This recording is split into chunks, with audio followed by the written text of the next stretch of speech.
Alright, you all, this is a if I could do it all again moment, and also an update on what's going on over here.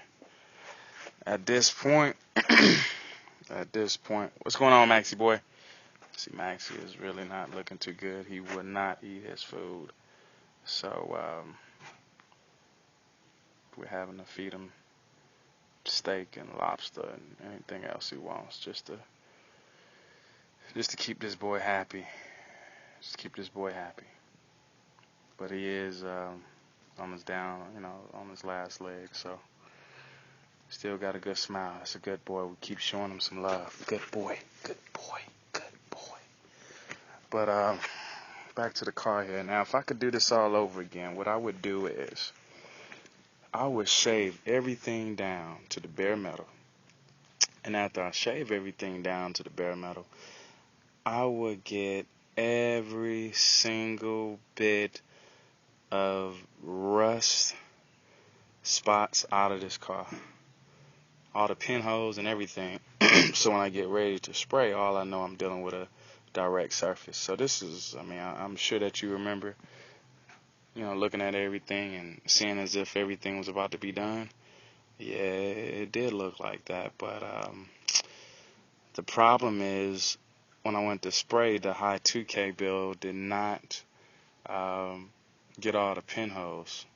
So what you see, what I did here, I started off with that, it's sort of like the polyester glaze, but I got this one from single source, and it cost too much, and it was just supposed to get the pinholes. So I said, well, listen, I'm gonna damn near use the whole bottle on just one side of the car.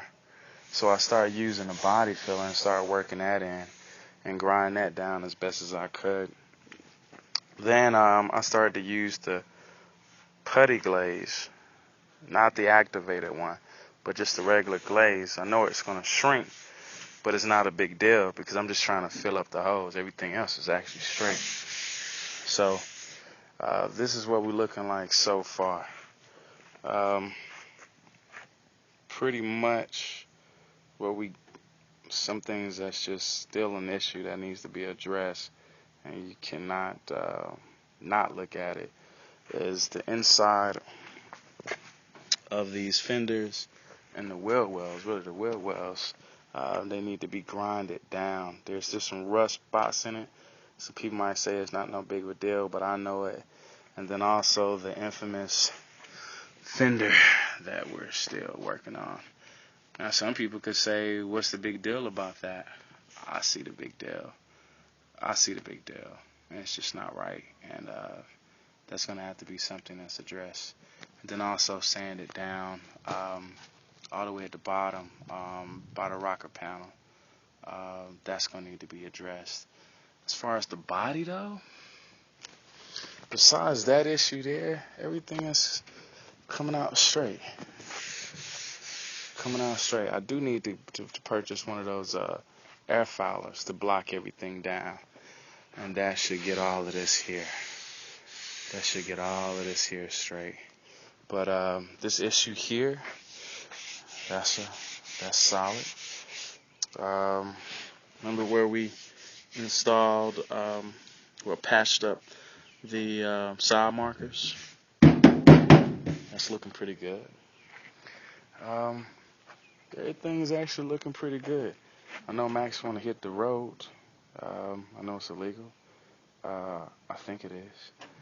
But we might just go up and back just for a little bit and just see how everything sits in the car. And we'll be back. All right, just a quick update. We'll just do a full look from here, just so you can get the full look of everything. And we'll be catching back up with you all. Alright. I'll give you all an update when I decide when I'm going to address the inside of the wheel wells, which will pretty much be me grinding it down. I don't see it being that big of a deal. Me grinding it down to the metal and those infamous fenders. We got to see how we're going to do that. It could be could actually turn out worse than we was. And then what are we gonna do? Are we gonna just say we're not gonna go back with the trim at all? I mean, did we finalize it? I think we did, but what about those holes? Should I weld them in? I'm not sure. We'll come back. Those are some pretty small holes. I wonder if I should just use filler if I wanted to go back and drill in it. I'm not sure. So we'll still work on what we're gonna do next. But anyway, my little homie want to ride. Might be his last ride, so we'll see.